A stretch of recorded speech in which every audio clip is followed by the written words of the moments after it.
అందరికీ నమస్కారం అండి. ఓం శ్రీమాత్రే నమః. ఈరోజు మనం అద్దిల్లు ఎప్పుడు మారాలి, అలాగే అద్దింట్లో పాలు పొంగించచ్చా లేదా అనే విషయం గురించి తెలుసుకుందామండి. ఇప్పుడు మనం సాధారణంగా కొత్త ఇంట్లోకి కానీ అద్దింట్లోకి కానీ వెళ్ళినప్పుడు పాలు పొంగించడం అనేది సాధారణంగా జరుగుతుందండి. అలాగే గోమాత పంచమిని ఇల్లంతా చల్లడం, హోమం చేయడం, సత్యనారాయణ వ్రతం వంటి పూజలు ఎన్నో ప్రత్యేకంగా చేస్తూ ఉంటాం కదండి. అయితే అద్దింట్లోకి వెళ్ళేటప్పుడు మాత్రం శుభముహూర్తాలు ఏమీ చూడకుండా హడావిడిగా ఇల్లు మారడం, తొందరపాటుతో అద్దిల్లును ఖాళీ చేయడం వంటివి చేస్తూ ఉంటాం. అయితే మనం ఉండేది సొంత ఇల్లు అయినా అద్దిల్లైనా కొన్ని ఆచార పద్ధతులు, నియమాలు తప్పనిసరిగా ఉంటాయండి. ఈ సందర్భంగా అద్దింట్లోకి ఎప్పుడు మారాలి, అద్దింట్లో అసలు పాలు పొంగించచ్చా లేదా అనేది కూడా ఇప్పుడు మనం తెలుసుకుందామండి.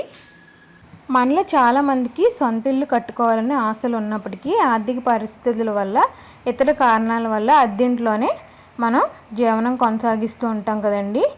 అంతేకాదు వారి అవసరాలు, బడ్జెట్లు బట్టి తరచుగా ఇల్లు మారుతూ ఉంటాం కదండి. ముఖ్యంగా ఉద్యోగులు, స్కూల్ పిల్లలకు ఇంకా అనేక కారణాల వల్ల ఇల్లు మారాల్సి వస్తుంది. అయితే ఈ ఇల్లు మారేటప్పుడు తిథి, మాసం, శుభ సమయం వంటివి వాటిని పరిగణలోకి తీసుకోవాలండి. ఎట్టి పరిస్థితుల్లో కూడా ఉన్న పలంగా ఇల్లు ఖాళీ అనేది చేయకూడదండి. దీనివల్ల ఏంటంటే మనకి అనేక సమస్యలు ఎదుర్కోవాల్సి వస్తుందండి. ఇల్లు ఎప్పుడు మారాలంటే అద్దింట్లోకి మారాలనుకునేవారు శ్రావణ మాసం, భాద్రపద మాసం, ఆషాఢ మాసం వంటివి మాసాల్లో మారితే శుభ ఫలితాలు వస్తాయండి. అదేవిధంగా ఇతర మాసాల్లో పాడ్యమి, పంచమి, విద్య, తదియ, సప్తమి, దశమి, ఏకాదశి, ద్వాదశి వంటి తిథుల్లో ఇల్లు మారితే శుభప్రదంగా ఉంటుందని చెబుతున్నారండి.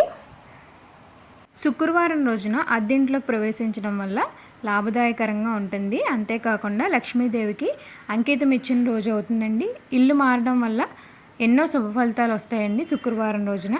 అలాగే బుధవారం, గురువారం కూడా అద్దింట్లోకి మారవచ్చు.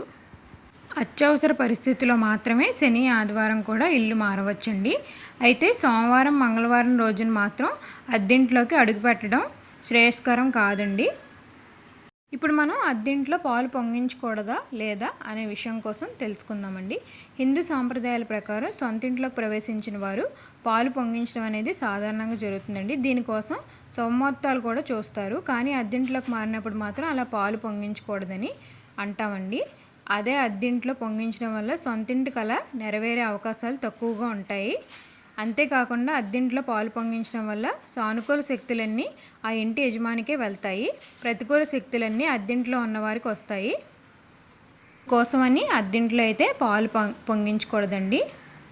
ఇప్పుడు మనకి అద్దింట్లో ఉండడం వల్ల 3 నెలల్లోపే మనకి అద్దిల్లు కలిసి వస్తుందో లేదో అనేది మనం గమనించవచ్చండి.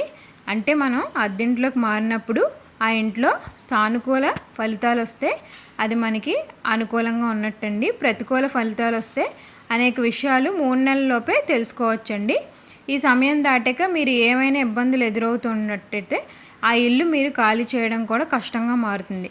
మరోవైపు మీరు ఉండే ఇంటి దిక్కును బట్టి కూడా మీకు సెట్ అవుతుందో లేదో కూడా అనేది తెలుసుకోవచ్చండి. అదేనండి, ఈ వీడియోలో మీరు అద్దింట్లో పాలు పొంగించచ్చా లేదా అనే దాని గురించి తెలుసుకున్నారు కదండి. మా వీడియోస్లో కంటెంట్ ఉందనిపిస్తే మా వీడియోస్ని లైక్ చేయండి, షేర్ చేయండి. మరిన్ని వీడియోల కోసం మా ఛానల్ని అయితే సబ్స్క్రైబ్ చేయండి. ధన్యవాదాలు.